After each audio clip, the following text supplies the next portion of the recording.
Hello everyone, আসসালামু আলাইকুম।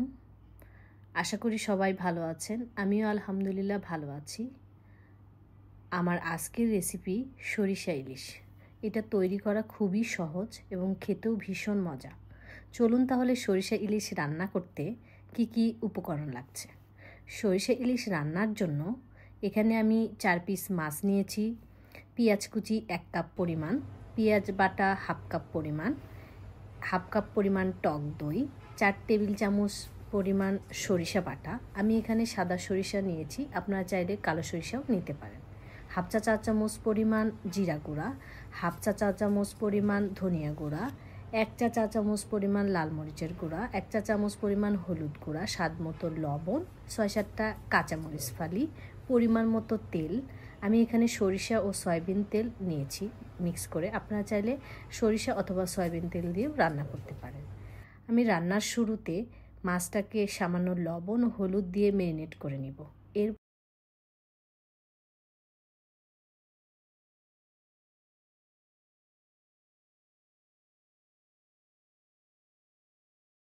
চুলায় একটি প্যান বসিয়ে মাছটাকে হালকা ভেজে নেব।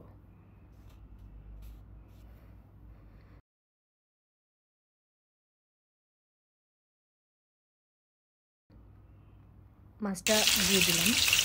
এরপর মাছটা এক পিঠ ভাজা হলে অপর পিঠ উল্টিয়ে নেব।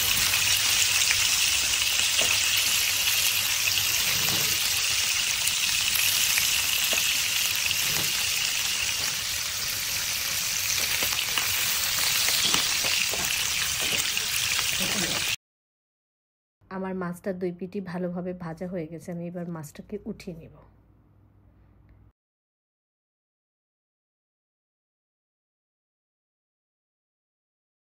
এবার ওই প্যানেই আমি রান্নাটা করব।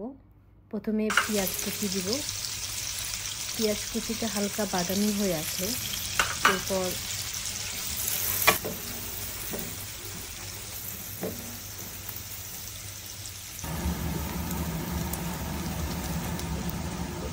পেঁয়াজ বাটাটা দিব।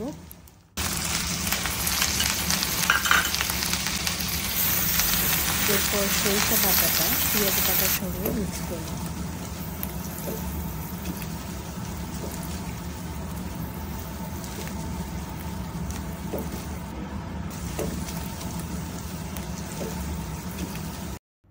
এরপর একে একে করে সব মশলাগুলো অ্যাড করব। প্রথমে লাল মরিচের গুঁড়া, হলুদ গুঁড়া, ধনে গুঁড়া, জিরার গুঁড়া, সামান্য লবণ দিয়ে পরিমাণ মতো পানি দিয়ে মশলাটাকে কষাতে দেব।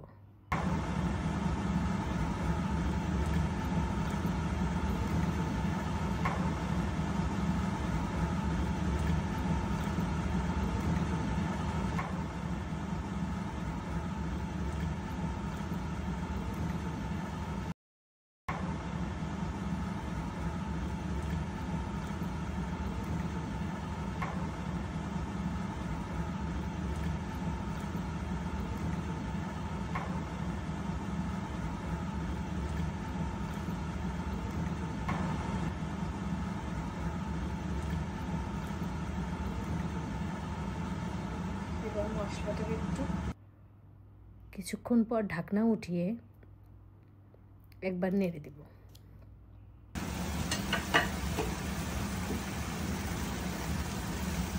এরপর ঢাকনা উঠিয়ে টক দইটা দিয়ে দেব।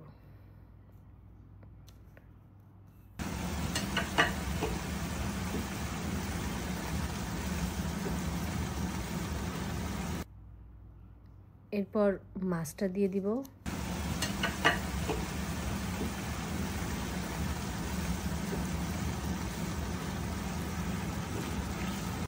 মাছটার উপরে কাঁচামরিচ ফালিগুলো ছড়িয়ে দিব। এরপর মাছটাকে কষাতে দেব।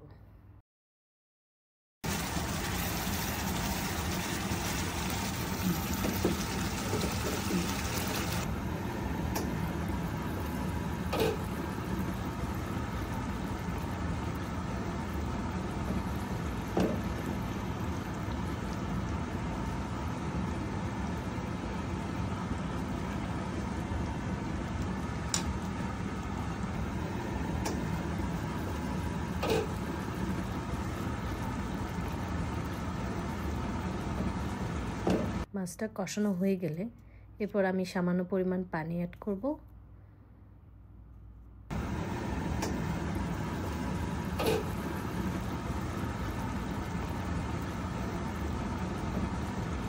এবার ঢাকনা দিয়ে ঢেকে দেব। কিছুক্ষণ পর ঢাকনা উঠিয়ে মাছটাকে একটু নেড়ে দেব।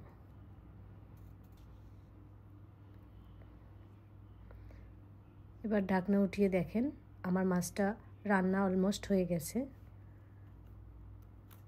কিছুক্ষণ পর আমি মাছটাকে নামিয়ে নেব। আমার মাছটা রান্না হয়ে গেছে, এবার পরিবেশন করব। দেখেন আমার রান্নাটা দেখতে কত সুন্দর হয়েছে এবং খেতেও ভীষণ মজা হয়েছে। আপনারা চাইলে আমার এই রান্নার রেসিপি একবার হলেও বাসায় ট্রাই করবেন। আশা করি আপনাদের সবার ভালো লাগবে এবং আমাকে কমেন্ট করে জানাবেন। সবাইকে ধন্যবাদ। আসসালামু আলাইকুম।